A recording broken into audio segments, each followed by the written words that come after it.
আর কত খাবেন বলুন তো? সারা দিন শুধু খাই খাই, এই বয়সে এত খিদে আসে কি করে?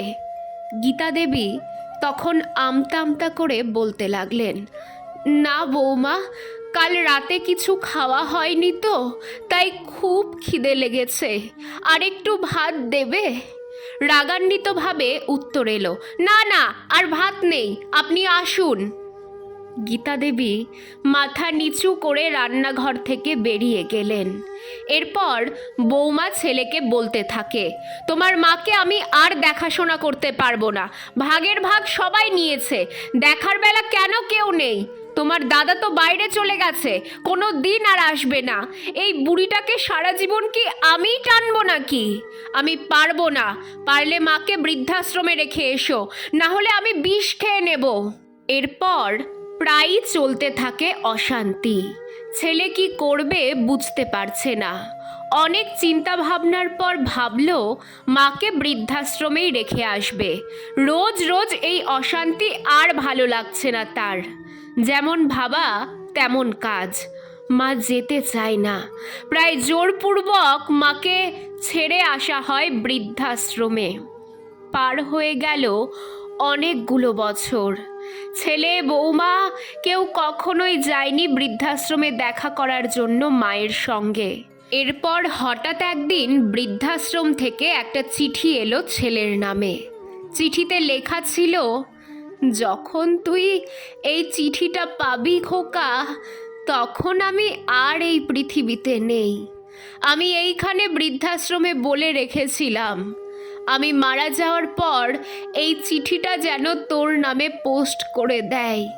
খোকা জানিস, আমার মনে খুব কষ্ট রে, এই ভেবে যে মরার সময়ও তোকে একবার দেখতে পাবো না। কতদিন তোর সাথে কথা বলিনি। তুই কি বলতে পারবি শেষ কবে তুই আমার সাথে একটু কথা বলেছিস? শেষ কবে আমাকে জিজ্ঞেস করেছিস, মা তুমি কেমন আছো? কতদিন তোর মুখে আমি মা ডাক শুনিনি। আমাকে শেষ কবে তুই মা বলে ডেকেছিস তোর নিজের মনে আছে? আমি সব সময় অপেক্ষা করে থাকতাম, আজ বুঝি আমার খোকা আমার সাথে দেখা করতে আসবে।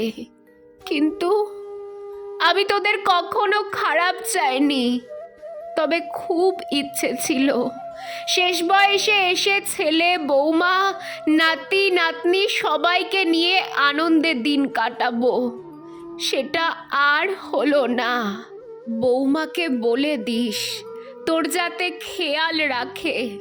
বৌমাকে আমি সব সময় নিজের মেয়ের মতো দেখেছি। আমি চাই তোরা খুব ভালো থাক বাবা। ইতি তোর মা। জানেন, কর্মফল ভোগ করতেই হয়। কথায় আছে না, পাপ তো গঙ্গাপুত্র ভীষ্মকেও ছাড় দেয়নি। আর আমরা তো মানুষ। ঘটনাচক্রে ছেলেটিও আজ বৃদ্ধাশ্রমে। কি অদ্ভুত না আমাদের সমাজ। এক মায়ের যদি 7 সন্তান থাকে, মা তাহলে অনেক কষ্ট করে হলেও সেই 7 সন্তানকে বড় করে তোলেন। কিন্তু সেই 7 জন সন্তান মিলে একজন মাকে সেবা করতে পারে না। হ্যাঁ, এটাই আমাদের সমাজের বাস্তব চিত্র।